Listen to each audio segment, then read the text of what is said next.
Sosok Kapolda Jambi Irjen Pol Rusdi Hartono jadi sorotan pada hari Minggu 19 Februari di lini masa internet Indonesia. Hal ini terjadi setelah helikopter yang ditumpangi rombongan Kapolda Jambi harus mengalami pendaratan darurat.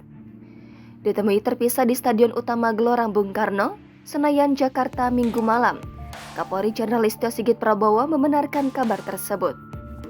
Listio mengungkapkan helikopter yang membawa Kapolda Jambi Rusdi Hartono melakukan pendaratan darurat di Bukit Tamiya Muara Emat, Kerinci, Provinsi Jambi.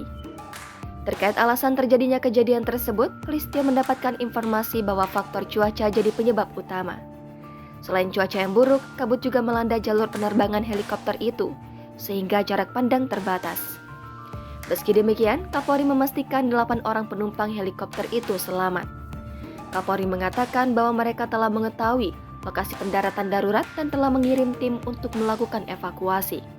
Tim evakuasi dibantu oleh masyarakat dari organisasi pencinta alam yang mengetahui medan perjalanan.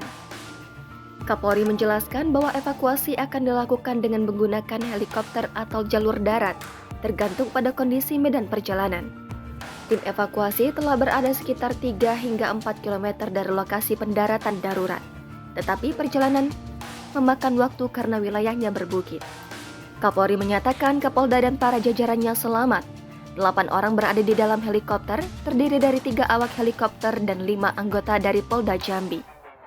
Mereka adalah Kapolda Jambi Irjen Pol Rusdi Hartono, didampingi Direskrimum Polda Jambi, Kombes Pol Andri Ananta Yudhistira, di Polairut Polda Jambi Kombes Pol Mikael Mumbunan, Korspri Kompol Ayani, dan ADC Kapolda, serta 3 awak helikopter AKP Ali, AKP Amos, Aibda Susilo.